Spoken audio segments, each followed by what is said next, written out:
ہمارا unit number 1 ہے سیرت النبی خاتم النبیین صلی اللہ علیہ وعلا آلہ وصحبہ وسلم۔ اس یونٹ کا آغاز ہوتا ہے پری ریڈنگ سے، قبل از مطالعہ۔ اس میں لسننگ اینڈ اسپیکنگ ہے، سننا اور بولنا۔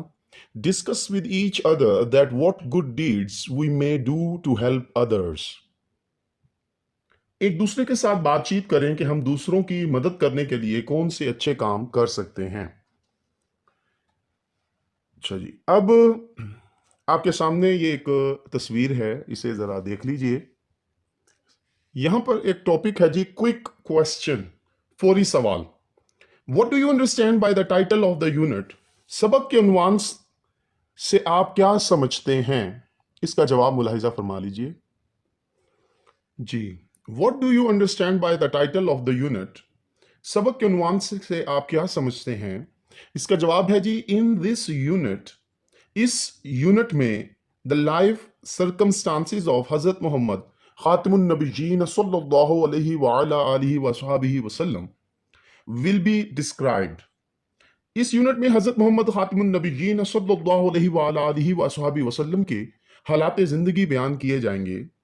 حضرت محمد خاتم النبیین صلی اللہ علیہ وآلہ وسلم is the last messenger of Allah subhanahu wa ta'ala۔ حضرت محمد خاتم النبیین صلی اللہ علیہ وآلہ وصحبہ وسلم اللہ تعالیٰ کے آخری رسول ہیں۔ ریڈنگ مطالعہ کا آغاز ہوتا ہے۔ حضرت محمد رسول اللہ خاتم النبیین صلی اللہ علیہ وآلہ وسلم is the last رسول of Allah subhanahu wa ta'ala۔ حضرت محمد رسول اللہ خاتم النبیین صلی اللہ علیہ وآلہ وسلم اللہ سبحانہ و تعالیٰ کے آخری رسول ہیں۔ He خاتم النبیین صلی اللہ علیہ وآلہ وسلم was born in مکہ مکرمہ۔ آپ حضرت محمد خاتم النبیین صلی اللہ علیہ وآلہ وسلم مکہ مکرمہ میں پیدا ہوئے in a tribe named قریش، قبیلہ قریش میں۔ His father حضرت عبداللہ died before his birth۔ آپ خاتم النبیین صلی اللہ علیہ وآلہ وصحبہ وسلم کے والد گرامی حضرت عبداللہ آپ کی پیدائش سے پہلے ہی وفات پا گئے۔ And his mother died، اور آپ کی والدہ ماجدہ وفات پا گئیں when he خاتم النبیین صلی اللہ علیہ وآلہ وسلم was only 6 years old، اور آپ کی والدہ ماجدہ آپ کی 6 سال کی عمر میں ہی وفات پا گئیں۔ His grandfather حضرت عبد المطلب took care of him، آپ کے دادا جان حضرت عبد المطلب نے آپ کی دیکھ بھال کی۔ When حضرت محمد رسول اللہ خاتم النبیین صلی اللہ علیہ وآلہ وسلم reached the age of 8، جب رسول اللہ خاتم النبیین صلی اللہ علیہ وآلہ وسلم 8 سال کی عمر کو پہنچے his grandfather passed away، آپ کے دادا جان وفات پا گئے۔ And he خاتم النبیین صلی اللہ علیہ وآلہ وسلم came under the guardianship of his uncle، اور آپ خاتم النبیین صلی اللہ علیہ وآلہ وسلم سرپرستی میں آ گئے اپنے چچا جان کی، ابو طالب، جن کا نام ابو طالب تھا۔ حضرت محمد رسول اللہ خاتم النبیین صلی اللہ علیہ وآلہ وسلم helped his uncle in his successful car business۔ آپ خاتم النبیین صلی اللہ علیہ وآلہ وسلم نے اپنے چچا کی ان کے قافلے کے کاروبار میں مدد کی۔ He خاتم النبیین صلی اللہ علیہ وآلہ وسلم worked with honesty، آپ نے ایمانداری سے کام کیا، and truthfulness، سچائی کے ساتھ، and soon earned a good reputation in a short time، اور تھوڑے ہی قلیل عرصے میں آپ ایک اچھی شہرت کے حامل ہو گئے۔ حضرت خدیجہ رضی اللہ تعالی عنہا was the most respected lady of her time۔ حضرت خدیجہ رضی اللہ تعالی عنہا وہ انتہائی معزز خاتون تھی اپنے وقت کی۔ She heard about حضرت محمد صلی اللہ علیہ وآلہ وسلم reputation، انہوں نے حضرت محمد رسول اللہ خاتم النبیین صلی اللہ علیہ وآلہ وسلم کی شہرت سن رکھی تھی as being truthful، کہ وہ سچے ہیں، reliable، قابل اعتماد ہیں، and noble، نیک ہیں۔ So he entrusted him to take her caravan of goods to Syria and sell it۔ چنانچہ آپ نے انہیں ذمہ داری، آپ صلی اللہ علیہ وآلہ وسلم کو ذمہ داری سونپ دی کہ ان کے قافلے کے اجناس کے قافلے کو سیریا میں جا کے فروخت کرنے کی۔ Her old and trusted slave نیسرا، حضرت خدیجہ رضی اللہ تعالی عنہا کا پرانا اور قابل اعتماد غلام میسرا اکمپین ہم، آپ خاتم النبیین صلی اللہ علیہ وآلہ وسلم کے ساتھ تھا ڈیورنگ دا ٹور، اس دورے کے. میسرا واز امپریسڈ، میسرا بھی متاثر ہوا بائی ہز انٹیگریٹی، آپ خاتم النبیین صلی اللہ علیہ وسلم کی دیانتداری، اسٹرینتھ مضبوطی، اسٹرینتھ آف کیریکٹر کردار کی مضبوطی، adherence ٹو پرنسپلز اصولوں کی پاسداری سے، ایمیکیبل ڈیلنگز خوشگوار برتاؤ سے، اینڈ بزنس ایبلٹیز اور کاروباری صلاحیتوں سے بہت زیادہ متاثر ہوا. اچھا، یہاں پر وائل ریڈنگ جو کوشچنز ہوں گے وہ میں انشاءاللہ ٹرانسلیشن کے لاسٹ پہ آپ کے ساتھ ڈسکس کروں گا. اچھا، پھر ہے جی آن دا وے بیک، واپس آتے ہوئے فرام سیریا، شام سے، ہی رپورٹڈ ایوری تھنگ، یعنی میسرا نے سب کچھ بتایا اباؤٹ رسولز خاتم النبیین صلی اللہ علیہ وآلہ وسلم، آنیسٹی اینڈ انٹیلیجنس ٹو حضرت خدیجہ رضی اللہ تعالی عنہا.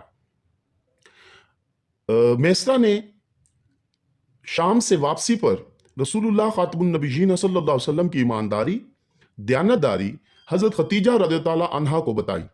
She too was impressed by his خاتم النبیین صلی اللہ علیہ وآلہ وسلم nobility.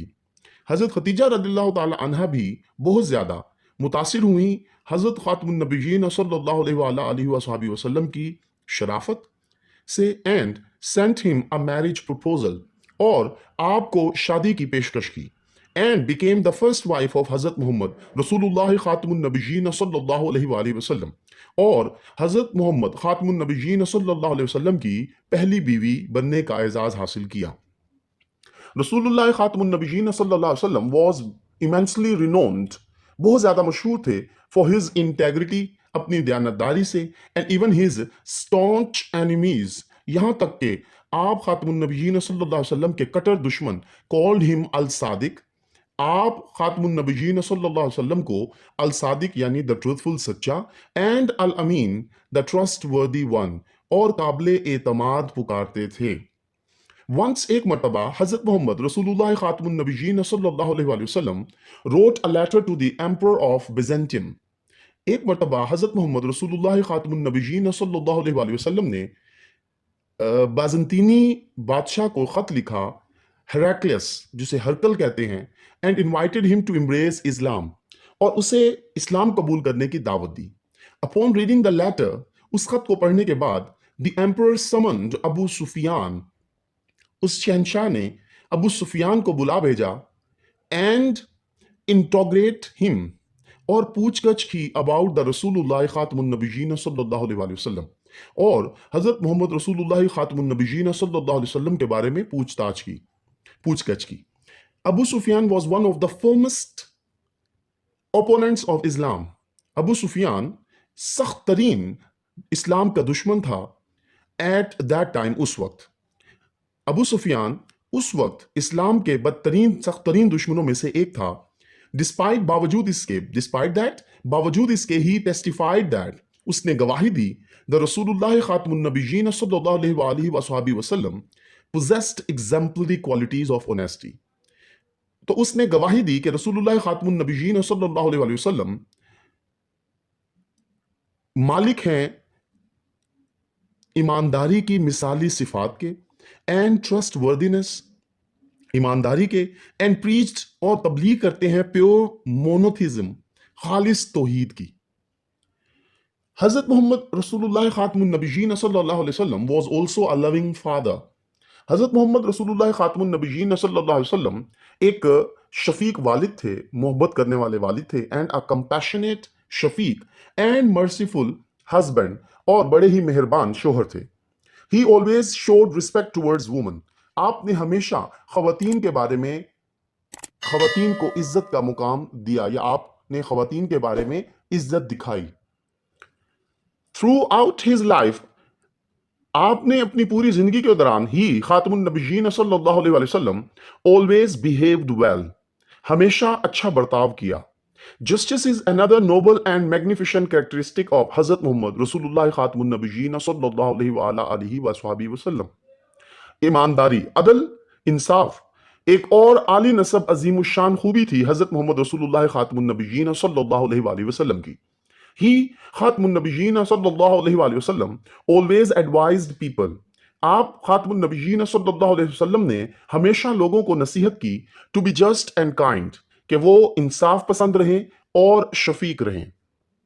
Once a woman from بنی مخزوم، ایک مرتبہ بنی مخزوم کی ایک خاتون نے کمیٹڈ تھیفٹ، چوری کی، ڈیو ٹو ہر اسٹیچر، اس کے رتبے کی وجہ سے، ان دا ٹرائب، قبیلے میں اونچے رتبے کی وجہ سے. سم prominent members came to رسول اللہ خاتم النبیین صلی اللہ علیہ وآلہ وسلم، کہ کچھ سرکردہ افراد رسول اللہ خاتم النبیین صلی اللہ علیہ وآلہ وسلم کے پاس آئے، اینڈ mediated، اور سفارش کی on her behalf to save her from punishment، اس کے طرف سے کہ اسے سزا سے بچایا جائے. The رسول خاتم النبیین صلی اللہ علیہ وآلہ وسلم refused to forgive her crime. رسول اللہ خاتم النبیین صلی اللہ علیہ وآلہ وسلم نے اس کے جرم کو معاف کرنے سے انکار کر دیا، due to her worldly status, اس کی دنیاوی حیثیت کی وجہ سے. اینڈ ایکسپریس ڈسپلے، اور ناراضگی کا اظہار کیا، سینگ، یہ کہتے ہوئے، many a community ruined itself in the past، بہت زیادہ معاشرے جو ہیں وہ خود ہی ماضی میں تباہ ہو گئے، as they only punished the poor، جبکہ وہ صرف غریبوں کو سزا دیتے تھے، and ignored the offenses of the exalted، اور امیروں کے جرائم کو نظر انداز کر دیتے تھے. یہ حدیث شریف ہے صحیح البخاری 3733. The life of رسول اللہ خاتم النبیین صلی اللہ علیہ وسلم is a role model for us. رسول اللہ خاتم النبیین صلی اللہ علیہ وسلم کی زندگی ہمارے لیے ایک نمونہ ہے، and we can learn many things، اور ہم سیکھ سکتے ہیں بہت ساری چیزیں by following his code of conduct، ان کے ضابطہ اخلاق پر عمل پیرا ہو کر، which will، جس سے make us successful in this world، جس سے ہم اپنے آپ کو کامیاب کریں گے اس دنیا میں، and the world hereafter، اور اپنی آخرت کو. یعنی کہ آپ خاتم النبیین صلی اللہ علیہ وسلم کے ضابطہ اخلاق پر عمل پیرا ہو کر نہ صرف ہم اس دنیا میں کامیاب ہوں گے بلکہ ہم اپنی آخرت کو بھی کامیاب بنائیں گے. جی، تو ٹرانسلیشن کے بعد جیسے میں نے آپ کو کہا تھا کہ وائل ریڈنگ کویسچنز میں لاسٹ پہ بتاؤں گا. تو وائل ریڈنگ کویسچنز ہیں جی دوران مطالعہ سوالات. اس میں سب سے پہلے نمبر پر ہے جی، وائی ڈڈ حضرت محمد خاتم النبیین صلی اللہ علیہ وآلہ وصحبہ وسلم come under the guardianship of his uncle, کہ حضرت محمد خاتم النبیین صلی اللہ علیہ وسلم اپنے چچا جان کی پرورش میں کیوں آئے. اس کا جواب ہے when حضرت محمد رسول اللہ خاتم النبیین صلی اللہ علیہ وآلہ وصحبہ وسلم reached the age of 8، جب آپ خاتم النبیین صلی اللہ علیہ وآلہ وسلم 8 سال کی عمر کو پہنچے، his grandfather، آپ کے دادا جان passed away، وفات پا گئے، and he came under the guardianship of his uncle ابو طالب، تو وہ حضرت ابو طالب کی پرورش میں اس طرح آپ ابو طالب کی پرورش میں آ گئے. پھر ہے جی، وائی ڈڈ حضرت محمد رسول اللہ خاتم النبیین صلی اللہ علیہ وسلم رائٹ اے لیٹر ٹو ہیراکلیس، جسے کہ حضرت محمد خاتم النبیین صلی اللہ علیہ وسلم نے ہرکل کو خط کیوں لکھا. اس کا جواب ہے حضرت محمد خاتم النبیین صلی اللہ علیہ وآلہ وصحبہ وسلم wrote letter to the emperor of Byzantium، ہرکلیس. حضرت محمد رسول اللہ خاتم النبیین صلی اللہ علیہ وسلم نے بازنطینی بادشاہ ہرکل کو خط لکھا and invited him to embrace اسلام، اور اسے دعوت دی کہ وہ اسلام قبول کر لے. جی، لاسٹ کوسچن ہے جی تھرڈ، what happened when حضرت محمد رسول اللہ خاتم النبیین صلی اللہ علیہ وآلہ وصحبہ وسلم preached اسلام in طائف، کیا ہوا جب حضرت محمد رسول اللہ خاتم النبیین صلی اللہ علیہ وسلم نے اسلام کی طائف میں تبلیغ کی. اس کا جواب ہے جی when the رسول اللہ خاتم النبیین صلی اللہ علیہ وسلم went to طائف، جب آپ خاتم النبیین صلی اللہ علیہ وسلم طائف پہنچے to preach اسلام، اسلام کی تبلیغ کے لیے، the people there threw stones at him، تو وہاں پر لوگوں نے آپ پر پتھر برسائے. تو یہاں تک ہماری پہلی ویڈیو کا اختتام ہوتا ہے. میں امید کرتا ہوں آپ کو یہ ویڈیو اچھی لگی ہوگی. اگر یہ ویڈیو اچھی لگی ہے تو پلیز اسے لائک کیجیے، دوستوں کے ساتھ شیئر کیجیے، چینل کو سبسکرائب کیجیے. خوش رہیں، خوشیاں بانٹیں، اپنا خیال رکھیں، اپنے اساتذہ کرام کا خیال رکھیں، اپنے والدین کا احترام کریں. اللہ حافظ.